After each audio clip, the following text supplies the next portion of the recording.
Welcome to St. Michael's Hospital. So my name is Ori Rotstein, and this is part of our Popular Science lecture series. So anybody here get the magazine Popular Science? There's one person. Okay, we've got one. Okay, so we've been doing these lectures. You guys get it too? That's pretty good. So we got 3 people in the room. I don't get it myself, but I hear it's pretty good. So the reason that we wanted to have this called Popular Science is because the objective here today is to really do what Waldemar Kempfert did for Popular Science when he started it at a time, quite a long time ago, 1872. Probably no one in this room was born at that time. And his idea was that he would want to write for home craftsmen and hobbyists, like all of us here, who wanted to know something about the world of science. And it was pretty broad-ranging. It has some technology, some biology. It's a pretty good magazine. I've looked at it once or twice, but I think it was perfect for this kind of series because really the purpose of this series is to have people come to St. Michael's Hospital to learn a little bit about the biology and research that's going on here and see how what we do here is very relevant to patient care, because that's what we want to do at the Lee Cushing Knowledge Institute. We want to create new knowledge by doing very basic research and then take it all the way to the patient bedside. And we're beautifully positioned because we have the Research Institute here, and then we have the hospital right across the road, and we even have a bridge that goes into the hospital. So we can go back and forth with research ideas into patients, and that's the objective here. And really that fulfills what we'd like to do when we're clinician scientists. That means doctors who also do science at the same time. So we'd like to primarily do some research at the bench and the cellular and molecular level. So I'm going to talk about a little bit of the work that we do, but take it through to animal modeling, go from animal modeling to human trials, and then go from basically human trials taking it to the patient bedside. And this is what we call the bench to bedside approach. And the interesting thing about having these 2 research institutes right across the street from each other is that actually we can do a bench to bedside and back. So new questions that we see in our patients, problems that we see in our patients, we can actually bring back over to the Research Institute and basically do the research again, so we can have this cycle of bench to bedside and back. And that's the objective. Now, I did a little research before I got here today. I knew that we had a lot of high school students. So if you're a high school student, raise your hand. So we have 1, 2, 3. Come on, raise your hand.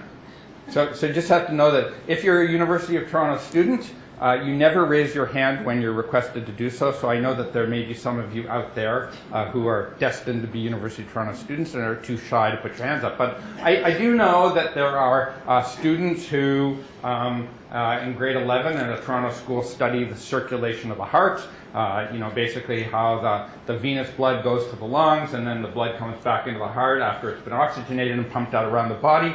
I know that that's what people do.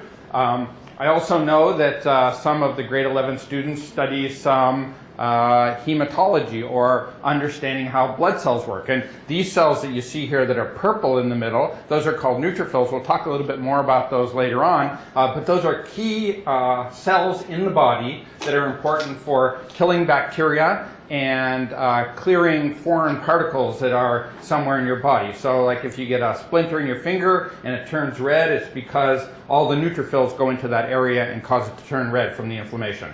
I also know that people are in grade 11 are very enthusiastic, and I thought in this picture there's this guy particularly enthusiastic in terms of his look. He's obviously watching the lecture, very intent on learning a lot, and so if I see anybody kind of looking like that here, I'll know how I can point you out and ask you a question so that it will wake you up again so that you can look like some of those other guys.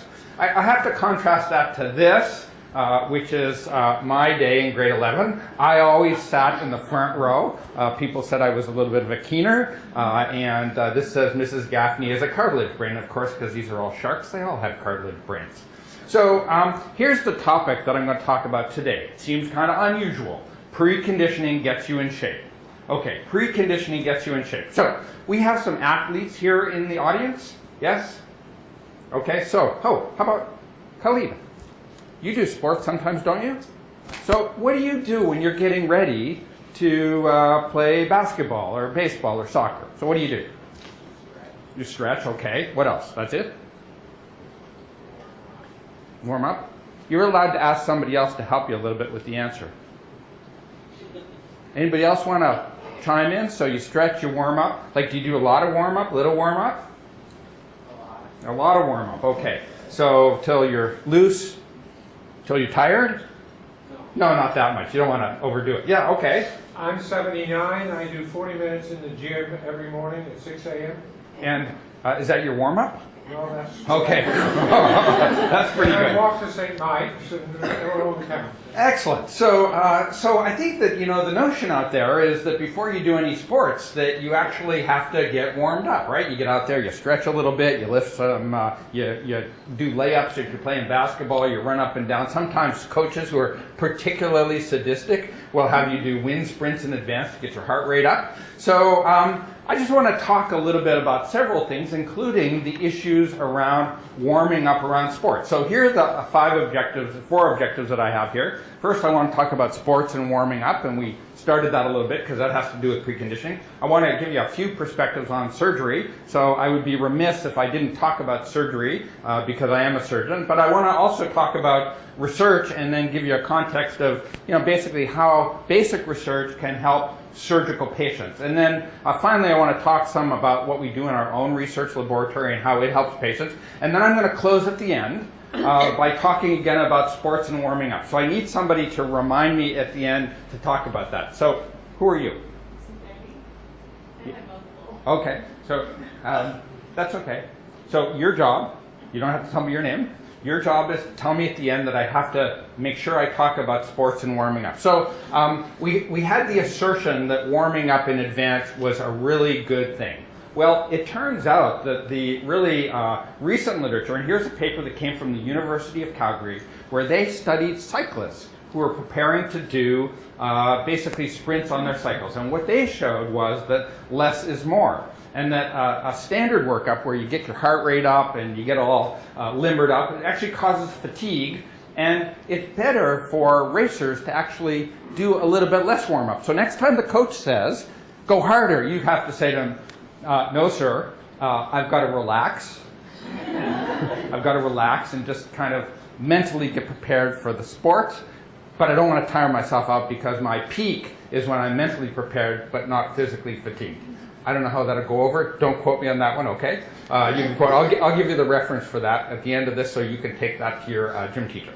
So let's talk a little bit about surgery. So surgery is kind of an unusual thing. There's a lot of mystique around it. We do some funny things. We do a little bit of plastic surgery here where we can contort people's faces. People like me are thinking about this kind of plastic surgery where we take hair off the back of our neck and re-implant it on the top of our head so we can have a luxurious head of hair. And then, of course, here at St. Michael's Hospital, we're a trauma center, and we sometimes get unusual situations where somebody has gone a little awry with a blue Bic pen, and it ends up in their neck. So that's something that we do as surgeons every day. We look after those kind of things. But the one thing about surgeons is we're always subject to ridicule. So humorous ridicule, I must say. So here's a surgeon saying, we'll have to operate him immediately. I seem to have left my cell in there and it's ringing. So there these surgeons are going back in. And here's another one that we hear about all the time. The surgeons are in their operating room doing their operation, and the chief surgeon turns around and says, nurse, get on the internet. Go to surgery.com, scroll down and click Are You Totally Lost icon. And that's how we redirect ourselves when we're doing our surgery. So it's actually not all that humorous, and there's not that much ridicule, but I just want to give you a couple of slides to show you how surgery has actually changed a little bit. So when I was training in surgery, if we had to do an operation in the abdominal cavity, we had to make a big incision. So we basically put all this headgear on with lamps on there, lights, so that we could see down to the bottom of a deep dark hole and basically take out parts of livers and rearrange the intestines. That's how we used to do it in the old days. But now it's changed a lot with advances in technology. And we do something called minimally invasive surgery or keyhole surgery. It's all about the technology. This is a patient, and we can actually use high resolution HD cameras to look into the abdominal cavity of patients, and we can do all the operations that we used to do with big operations and big incisions with small ones. And you can see here on the left side, on the right side, where this surgeon has actually got his scope that's looking into the abdominal cavity, and with the high resolution screen, he can see exactly what he's doing inside of there. So it's so-called keyhole surgery. And you can see he's smiling at the end of the case, smiling because he doesn't have as much blood on his hands. He's smiling because the patient will be happy that their incisions are much smaller. And it's amazing what we can do now with that laparoscopic approach. We can provide that kind of care through small incisions for cancer and for non-cancerous diseases. We do for the gastrointestinal tract, like the colon. We do gynecological surgeries through these small scopes. And you can also do prostate operations and kidney operations through these small scopes, all with these very small scopes. And I think that really the most recent advance in this minimally invasive surgery is the use of the surgical robot. And here you can see in the front the robot. Actually, the robot is not the robot without the surgeon working. So that's a surgeon looking into a console where he can actually manipulate finger pincers to move hands that are actually across the room that are inside the patient. So basically, the surgeon doesn't actually even touch the patient. It's the robotic arms that do all the surgery. It's really the ultimate in laparoscopic surgery. The surgeon here is not only doing everything, he's also seeing everything in 3D imaging. So you're seeing everything just absolutely crystal clear and perfect to do your surgery. So let's move on and talk a little bit about the research. And my area of interest is in trauma. And the reason I'm interested in trauma is that trauma actually has a huge burden on society, and particular Western society. And trauma comes in a lot of forms. Here's one picture right here. The residents always say when they report to me in the morning that this wasn't a car accident. They go car versus tree. And so this is what we see very frequently here at St. Michael's, where cars have gone off and the patients or people inside are injured. It turns out that if you look at what the impact of that is that the #1 use of hospital days in North America are for trauma victims. And the number of years of life lost overall, #1, is for trauma victims. And that's because it hits youth.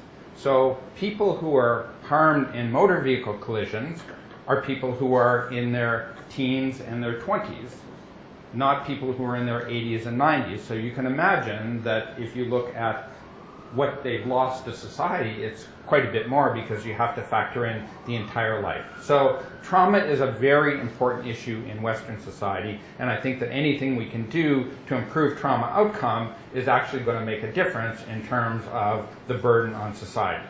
So before we get started, what I'd like to do is give you a glossary of terms. So 3 terms, all you have to know for this entire talk. Okay, #1, shock.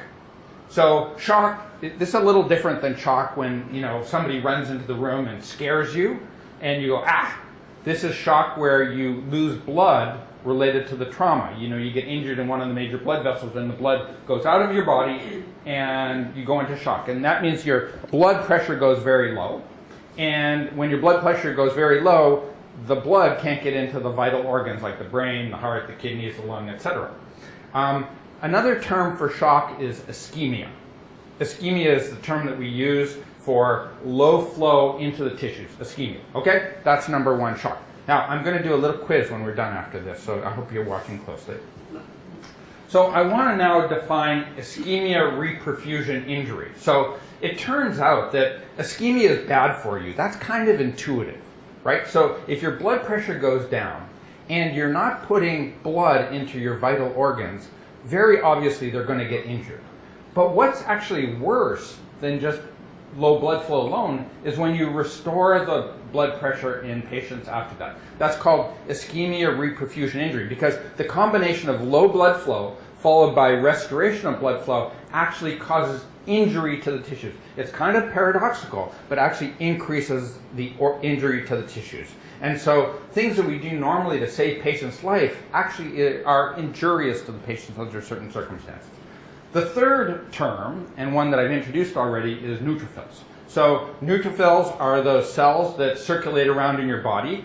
What they do is that when they sense danger somewhere in your body, like a cut finger, an infection in your finger, a splinter, they will migrate to that part of the body and then exert their effect. It turns out that neutrophils have in them a number of chemicals that are very, very toxic to the tissue. So they have enzymes that will degrade your tissue.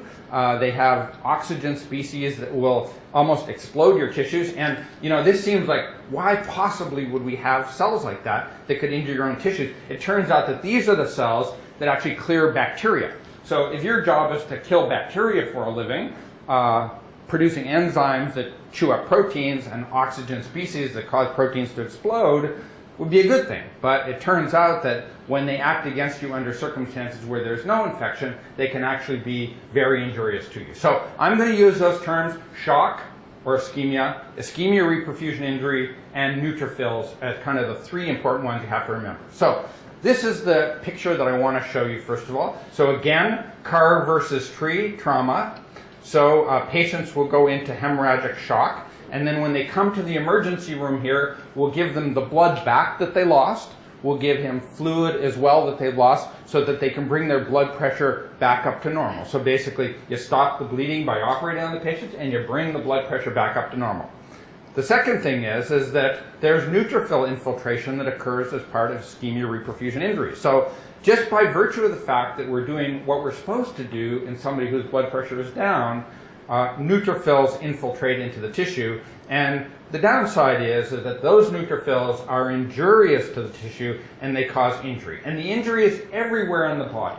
The injury can be in the lungs, the injury can be in the liver, the injury can be in the kidneys, and the injury can be in your heart and brain. So even though those organs aren't hurt, so even though the truck that hit you or the tree you ran into didn't injure any of those organs, it turns out through this process of shock, ischemia reperfusion, and neutrophil infiltration, you actually injure your own tissues, and that's frequently a cause of long stays in hospital and sometimes death. And so you can imagine that as surgeons and as scientists, we'd like to find some way of intervening and blocking this cascade of events that lead to your own organ injury. So here's a picture of the neutrophils leaving the bloodstream. So normally they go along like this, and then they go out of the bloodstream into the tissues. And if you look at the two major organs that are affected, the liver and the lungs. So on the left side is the liver. That's a pretty normal looking liver. I can't tell you very much about the details of it because the microscopy isn't so great, but that's an abnormal looking liver. And I think that you can see that these things at a very gross level look very different. And what's different between the two of them and where all these little arrows are pointing are the neutrophils that have infiltrated into it. And if you can see, I guess if you call some of this structure kind of orderly because you see these long lines of white, all that orderly picture has disappeared from the liver. So basically, neutrophils infiltrate into the liver following shock resuscitation, and they injure the liver. The same thing occurs on the lungs. So look at the lungs. The lungs are air-filled, so mostly air going in and out of the lungs. They're kind of flimsy organs, actually, but when they get injured as part of ischemia reperfusion, they get markedly infiltrated with neutrophils. And the neutrophils make them heavy, they make them stiff, and actually they injure the lung. So, ischemia reperfusion leads to neutrophil infiltration, and it's the neutrophils that are there that cause all the injury. Okay, so it's actually true that even independent of all the trauma that goes on, there are a lot of things that we do surgically that actually cause ischemia reperfusion injury. So let's look at one of them here. So this is in heart surgery. So many of you have probably not heard very much about heart surgery, but one of the things that you do in heart surgery is actually have to put the heart on bypass. You have to stop perfusing the heart. You have to take the blood away so you can actually operate on it. Because if you operated on it with all the blood going through it, then it would bleed all over the place and you couldn't do your operation. The good side is it's not very bloody when you're doing the operation. The bad side is that when you restore the flow, you actually get this ischemia reperfusion going on, and so actually you can injure your own heart related to this type of ischemia reperfusion. We do a lot of things to prevent that. We actually cool the heart down. We put special solutions into it. We do a lot of things that actually prevent that ischemia reperfusion cascade to injury, but we don't totally bypass it. And inflammation occurs, cells don't work, and cells die. All those things related to the normal surgeries we do actually hurt the heart for the exact same reasons they hurt the heart when you do a major trauma. So the question is, can you modify this response? What can you do in patients undergoing regular operations to make this okay? Well, this is a complicated slide, and it's only to show you one thing. There was some very interesting research done where they showed that if you take patients and you put a tourniquet, like a cuff, a blood pressure cuff, on their arms, and you blow it up and you release it, and you blow it up and you release it, and you blow it up and you release it, and you do that 5 to 10 times, actually you release substances out of your arm that go into your body elsewhere. And it releases a lot of molecules, but some of them are called things called DAMPs, which are danger-associated proteins. So these are things that basically come out of the injured arm. So a little bit of injury on the arm releases all these things. And it turns out that those molecules affect your cells. It also turns out that the release of the small number of molecules from that ischemia reperfusion actually protects the heart. So you've given ischemia, reperfusion, release of these molecules, action on yourself, and then when you go to the patient again and you operate on them, you actually protect the heart. So let me remind you of this. So the surgeon puts the heart on bypass, they take the heart off of bypass, and then you get some injury to the heart. Well, if you give, we call it ischemic preconditioning, and you do ischemia reperfusion, you get a 40% reduction in the amount of injury. So just by putting on the tourniquet, or actually just clamping the heart arteries even before you do the operation, you can protect the heart from the next insult that it gets, which is your operation. Okay, that's called ischemic preconditioning. And the one thing is that that's local, right? You're doing it right on the heart. So let's say we wanted to potentially translate that into shock resuscitation. I made the case already that the injury you get in shock resuscitation is ischemia reperfusion injury. I made the case that a little bit of this local preconditioning can prevent that from occurring. But you can imagine, like, where would you put the tourniquet, and how would you do ischemic preconditioning to protect the lung and the liver and everywhere else? Anybody have any thoughts on that? How about you guys? No thoughts? Well, it's hard to put like where would you put it? Like around the abdomen, around the legs, around the neck? I don't know where to put it either. Well, it turns out that that's one of the things we're studying in our research group. And our master's student is named Chung Ho Leung. He's a University of Toronto master's student. And this is what his project is: the use of remote ischemic preconditioning to prevent liver and lung injury following hemorrhagic shock and resuscitation. Okay, let's review the three things again. Shock, meaning your blood pressure goes down. Ischemia reperfusion, meaning it goes down and go up. And then the neutrophils go into the area in response to that to cause the injury. So what he's looking at is the idea of potentially preconditioning, and I maxed out on PowerPoint today. Check that one out.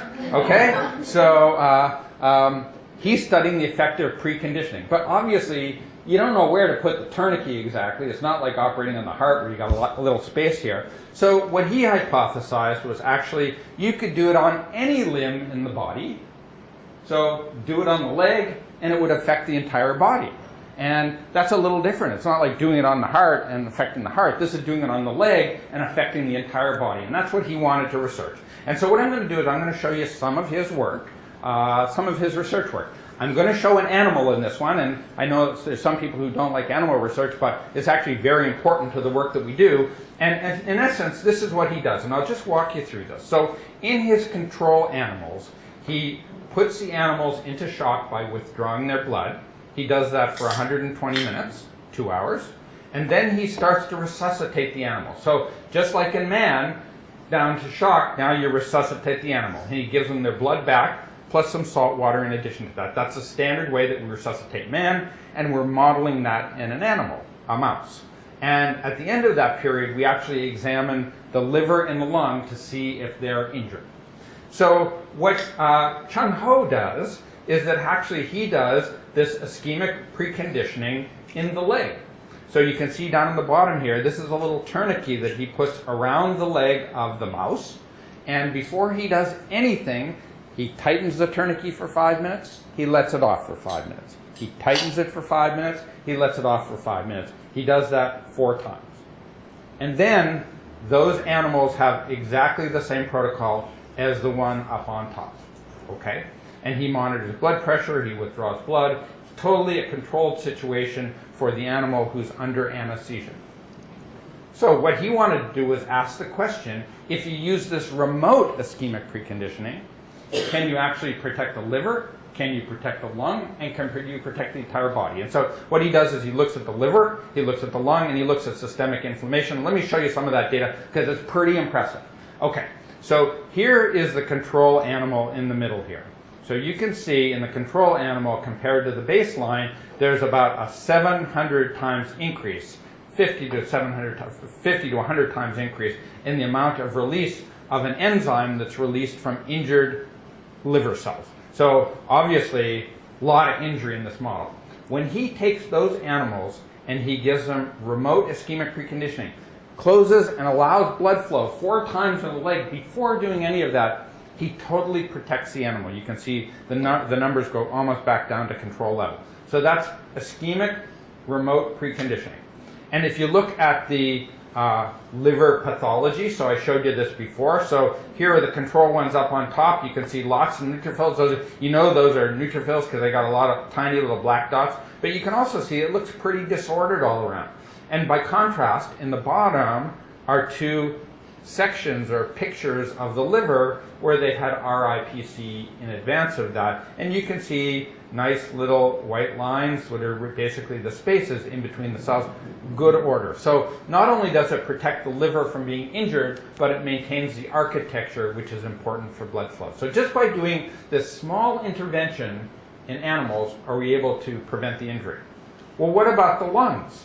So we prevented the injury in the legs, in the liver, but what about the lungs? And so remember again, this isn't like the heart, we're acting on the heart, doing the heart. This is acting on the entire body and looking at what the effect is. And you can see, just like in the liver, the lung is actually totally protected. So again, we measure injury to the lung by how much protein we can measure there, and you can see it's markedly increased. But if you do RIPC first, you totally protect the lung again. So just by 4 cycles, on, off, on, off, on, off, on, off, on, off, you actually totally protect that. And then when we looked at systemic inflammation, like what's going on in the blood, you can see a marker of systemic inflammation, tumor necrosis factor, goes up in control, totally prevented here. So the good example of how remote ischemic preconditioning can actually prevent injury in this model.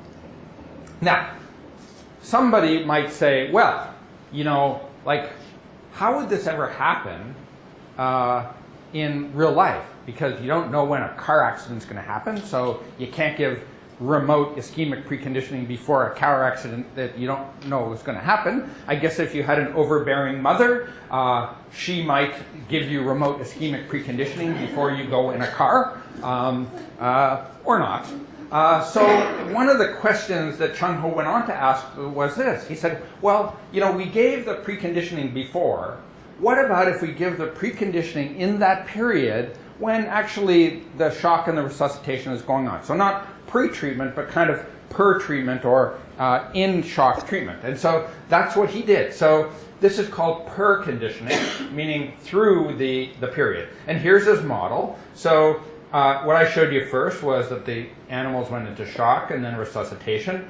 The RIPC, which I showed you the data for before, was before all that shock resuscitation, but the perconditioning is different.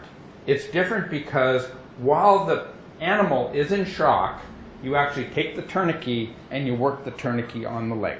Okay? So take this to humans.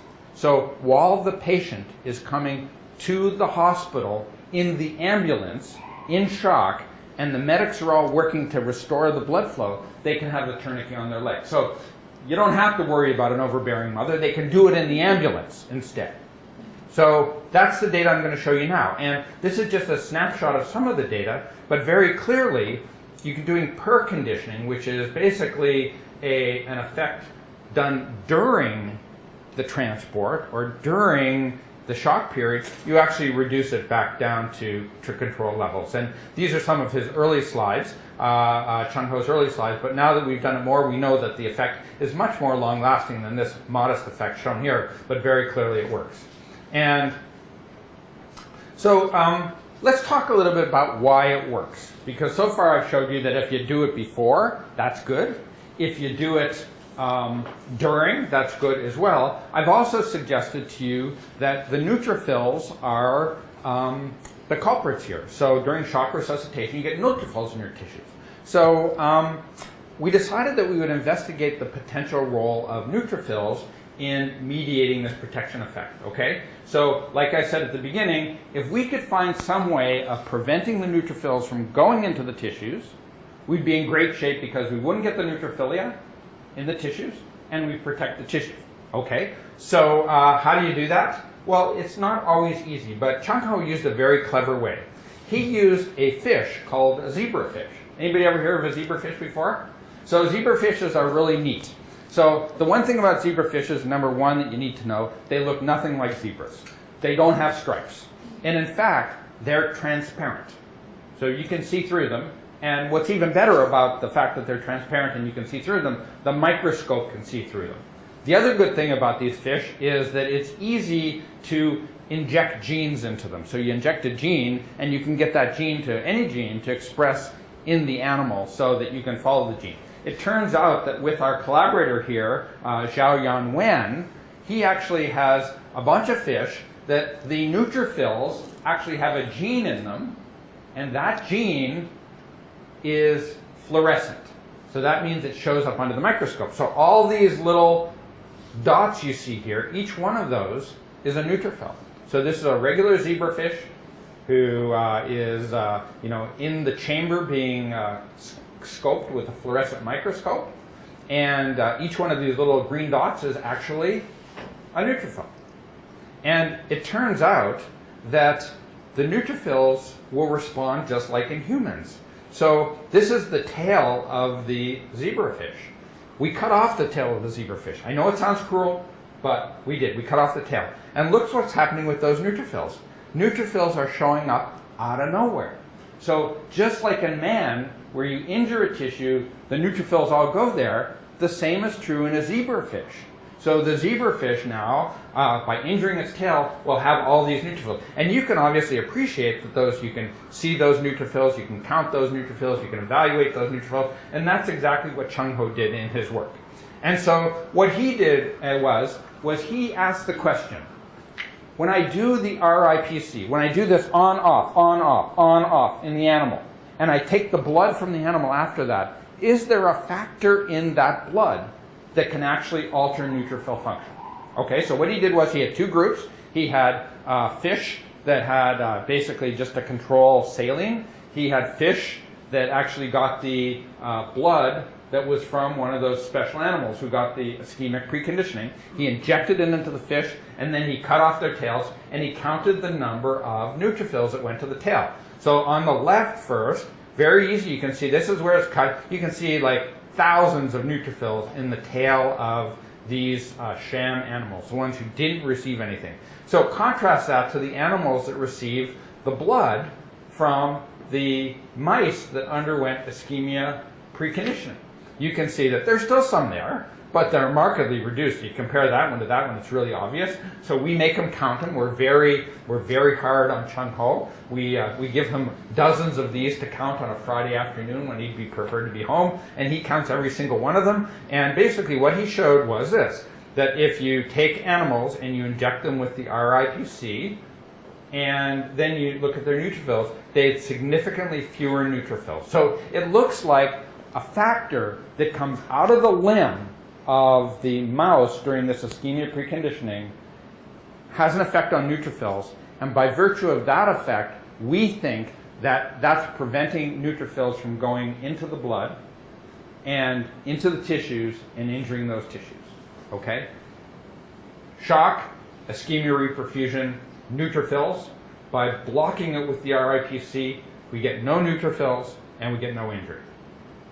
So, RIPC prevents hemorrhagic shock resuscitation, induced liver and lung injury, and we think it's related to neutrophil migration. This has real significant implications because you think of it, there's a lot of civilian trauma, so every day there are helicopters landing at St. Michael's Hospital with patients who have had various accidents around the province of Ontario in shock. On the way in the helicopter, they could be getting remote ischemic preconditioning on their leg. You think about the military. In the military, not only can you do it there on the way there, but theoretically speaking, before the soldiers actually go out to battle, they could actually get ischemic preconditioning. So, like, you line up, you get your weapons, you get your bullets, you get your ischemic preconditioning, and out you go. So that's possibly what we could do to help our forces in terms of preventing their injury. So I promised, you reminded me now, thank you. I promised that I would say a little bit about how preconditioning gets you in shape. So I started off by saying that this whole stuff about warming up is a little bit overrated. So if you warm up too much, actually you don't perform very well. So here's a study that was done by the group at the University of Toronto over at Sick Children. And what they did was that they took national level Canadian swimmers and then they asked them to do races. And in half the group, they gave them remote ischemic preconditioning. They put the tourniquets on their arms. They did it up and down 4 times, just like you would in a mouse, but they did it in a swimmer. And then they measured how long it took them to do their race. And they compared that to people, swimmers who didn't get anything. It turns out that if you had remote ischemic preconditioning, so you swam better for 100 meters, you actually cut 0.7 seconds off of 100 meters. I don't know, that takes me, I probably would do better because it takes me much longer to do 100 meters than those guys. But also, for any individual swimmer, they actually improve their personal best times.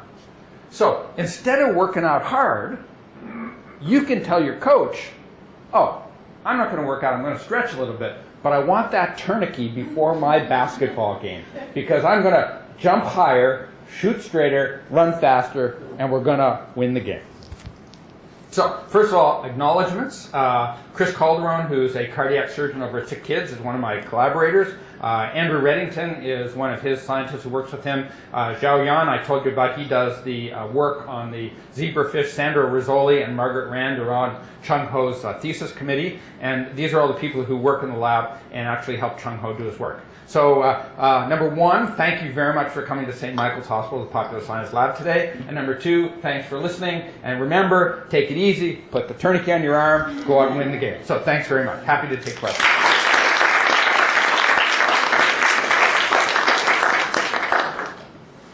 Questions? Yes, Margaret. Is there any time period, like how far ahead can you do that before it loses?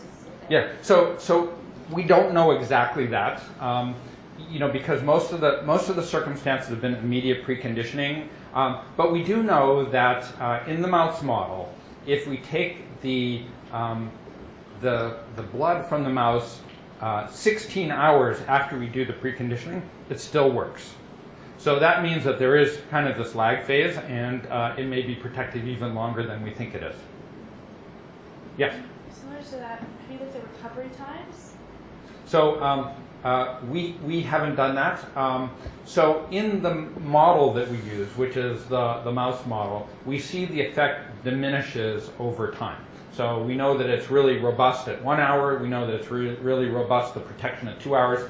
But beyond that, it seems to fall away a little bit. But the good news is that a lot of the injury occurs during the first 2 hours. So we think that if you can protect during those first 2 hours, that might be good enough for you to kind of mitigate some of the downside effects. You mentioned that it could be helpful in like helicopters, ambulances, things like that. Is that actively being done right now? No, it's not. But the one thing that we're actually prepared to do that, and I'll tell you how we're prepared. So Chris Calderon, who's the surgeon at Sick Children's Hospital, with Andrew Reddington, actually have developed and patented a tourniquet. So it's not dissimilar to what you find in kind of like in malls and supermarkets, where it kind of all works on its own. You can imagine that in a helicopter, in an ambulance, it's a little bit hectic with all the work you do. So you want something that's very automated. So they've developed an automated tourniquet that is battery run, that basically will blow up, stay up for a certain amount of time, and then deflate, and do that repeatedly. So that's the one thing. We have the instrument to do it. The other thing is that one of the scientists here at St. Michael's Hospital named Ori Morrison, who you might know, Ori is an emergency room doctor who has expertise in pre-hospital treatment of patients who are coming in from various traumas around the province. So she's done a bunch of things on patients who come in, and they do trials to see whether various interventions can help those patients. So we've had discussions with her already, and this is really obvious for part of her pre-hospital care study. So we're hoping that we can kind of put together the tourniquet that has been developed already with Dr. Morrison's ability to capture all those patients and actually do the trial that we need to in man. Yes? I can't help but think about the doping commission and whether they would be looking for ways to determine whether the tourniquet was used before high-performance athlete. Anyway, I know. Well, actually, it's a good question, because I was talking to this about this to a friend of mine who is a triathlete, and we're talking about this in the context, in that exact same context. And so what her sense was that they allow high-level athletes to go into those, do altitude training and to go into low oxygen tents to get their blood kind of up. So probably this wouldn't be a problem, because there's no pharmacological intervention of any sort. So maybe not. I was going to ask, I noticed that the sample size was very low in both the mouse and the zebrafish models. It was less than 10 in each case. Is that going to be statistically significant? Well, the truth is that it is statistically significant, and I think that the fact that you can show statistical significance with relatively low numbers of subjects or animals here is actually a pretty good sense, gives you a pretty good sense that the difference is there's a fairly big difference, but more importantly that the difference is consistently there. So if you have small numbers, and you show a significant difference, it means there's consistency in the improvement that occurs. So, so we obviously consider that to be very good, that we can show the difference with a relatively small number of animals. I think from the animal rights standpoint, it's good too, because we don't have to use dozens of animals to show the effect. We can do it with a fairly small number. Yeah? Is the preconditioning always done? And if not, what's the damage to the organs if it isn't? Yeah, so so we don't do it in shock resuscitation, because these are kind of early studies in using shock resuscitation. In some areas, like in cardiac surgery, they do it in many places, but not in all places. It's not totally clear why it's not done more frequently, but certainly it's been shown, particularly in heart surgery, to be very clearly beneficial. The one thing I could say about that is that people do have a little concern over this, because it may vary from patient to patient in terms of how much preconditioning you need. So it's possible that if you in one patient you need more preconditioning than the other patient, or one patient you need less preconditioning, so you might injure the limb, for example. We don't know that yet, and so we're going to have to do those clinical trials to find out exactly the optimal way of doing it, and whether or not it consistently works in man, because animals are obviously different than man. Yes? Is the preconditioning just a timing thing, or are you reading results as you're doing it? It's timing. So we don't read any results at all. So you just basically, it blows it up to occlude flow, and then you undo it, and that's all you have to do. So it's actually quite simple. Yeah? Are you ready to go into clinical trials with Dr. Morrison? Yeah, very much so. I think we're quite ready to do that, and I think it's really, getting Lori Morrison to help us. The issue of clinical trials in, trauma patients who are really disadvantaged patients is a little bit tricky, because you have to do it without consent, because they, obviously they're not in a position to give consent. So it takes a little bit of work to get those studies done, but she really has expertise at getting those. So we've got a little work to do before we start doing the trial, but I'm pretty confident we will. Yes? I noticed that there's obviously apprehensions when you're trying to do anything new, right? But so far, have there any negative side effects? Not really. I mean, it's a very innocuous thing. Yeah. So I think that, really, it's all, I think that the issue is you really have to optimize it. And, until you spend a little time in trials and man optimizing it, then you don't know what the kind of the safety to harm ratio is. So I think that that's really where we are. Okay, so I don't know if there's any food left, but I want to thank you all again for coming today, and thank Ashley for organizing this, and have a great afternoon and a great holiday.